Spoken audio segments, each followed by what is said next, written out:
Annick, tu lis le mythe d'Édipe d'une façon particulière, mais la personne qui nous écrit nous demande en quoi est-ce une totale réalisation de l'être, ce mythe d'Édipe. Peux-tu nous répondre? Oui, c'est une totale réalisation de l'être. C'est n'avant qu'un mythe de cette beauté, de cette grandeur, ait été réduit à l'horizontale comme l'a fait Freud, vraiment. Freud est génial, mais vraiment, là, je suis vraiment triste qu'il n'ait pas senti qu'il y avait quelque chose de plus dans ce mythe. Voilà, c'est très long à raconter. Oui. Alors, je renvoie mes auditeurs au livre que j'ai écrit sur ce sujet, parce que c'est un petit peu difficile. Lorsque Édipe sent qu'il est fait pour autre chose que ce monde extérieur, qu'il est mal à l'aise chez ses parents, parce que les parents adoptifs sont tout simplement ses parents biologiques, il ne peut pas s'adapter à ce monde, et pourtant il est appelé à devenir roi, etc. Il est dans un palais, et il a tout pour être heureux. Malgré cela, il y a quelque chose qui ne va pas. Et l'éveil de la conscience commence à se faire sous le symbole des petits copains de classe qui lui disent « Tu n'es pas le fils de tes parents. Ah, voilà, tu n'es pas le fils de tes parents. » C'est-à-dire que nous avons une autre dimension, une autre identité que celle du monde parental. Et ni non plus, un jour, il quitte ses parents biologiques, le roi et la reine de Corinthe, et il part pour poser la question à la Pythie de Delphes. Parce qu'il sait que c'est vraiment la réponse du Dieu. Et il demande à la Pythie de Delphes, qui suis-je? C'est la question clé. C'est la question fondamentale, nous devrions tous nous la poser. Et c'est à ce moment que la Pythie répond, tu tueras ton père et tu épouseras ta mère. Et le pauvre Édipe, pensant qu'il était question de ses parents de Corinthe, tourne le dos à Corinthe et part à l'aventure. Le labyrinthe, total le labyrinthe, il va à droite, il va à gauche, il ne sait plus où il va, il ne sait pas ce qui se passe en lui. C'est le moment tragique, vraiment, pour tout être humain, pour tout jeune en particulier.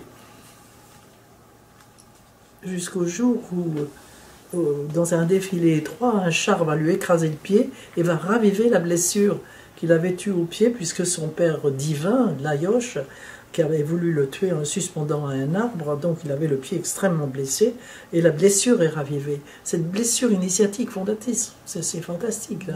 On va retrouver ça dans les évangiles, dans l'Ancien Testament, on va retrouver ça continuellement. C'est pas par hasard que le Christ va laver les pieds de ses apôtres, etc. Enfin, ça serait trop long à dire. Et c'est ainsi qu'il part plus boiteux que jamais, et il apprend que la reine de Thèbes, Jocaste, a perdu son mari, et en même temps que la ville est menacée par une sphinge, vraiment un monstre qui en garde la porte et qui étrangle, sphingo ça veut dire étrangler, qui étrangle tous les habitants qui se présentent et qui dévore les habitants qui se présentent. Et elle promet d'épouser et de donner la couronne royale à celui qui délivrera la ville de ce monstre. Et lui qui veut se surpasser, qui cherche qui il est, il n'hésite pas à risquer sa vie pour y aller.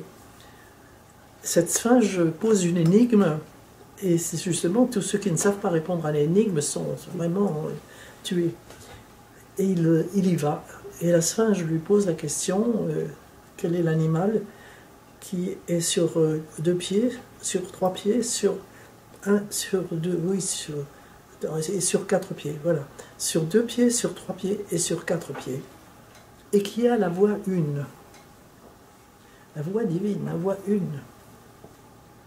Et Édipe, qui est encore comme un animal blessé et qui marche sur quatre pattes, ou avec une canne éventuellement sur trois pattes, mais qui voudrait trouver sa verticalisation et marcher sur deux pieds, ce n'est qu'un crime, c'est l'homme naturellement.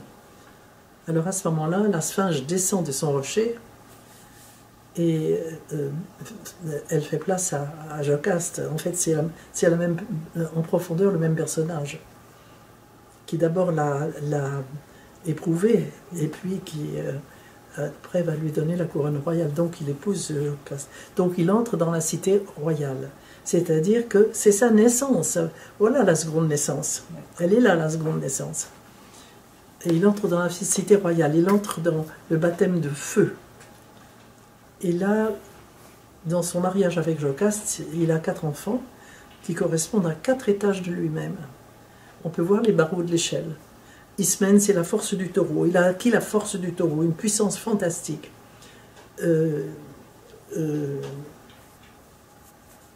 Comment il s'appelle déjà? Polynice. Polynice, c'est les nombreuses victoires. C'est les victoires du lion. Il devient lion, il devient le lion. On va retrouver les 4 vivants et de l'Apocalypse, mais déjà chez Ézéchiel, chez Daniel, etc. On va retrouver les 4 vivants. Et Théocle, c'est les vraies clés. Les clés, c'est les clavicules, c'est l'étage de l'aigle, c'est l'étage du totalement connaissant.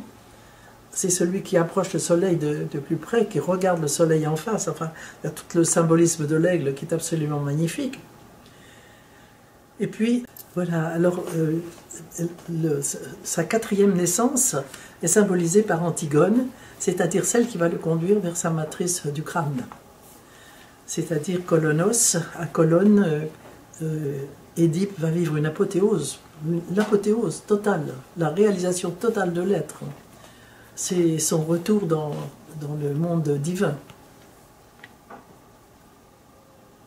Voilà, donc c'est un être qui s'est réalisé pleinement, Édipe, pleinement réalisé. De toute beauté, ce mythe-là.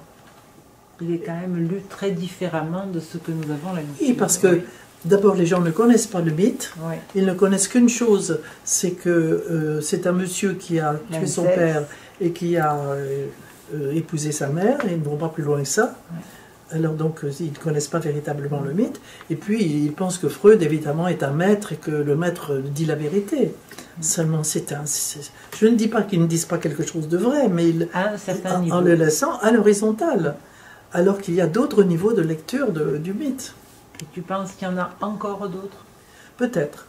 Mais celui-là, déjà, conduit l'Édipe jusqu'à sa totale réalisation.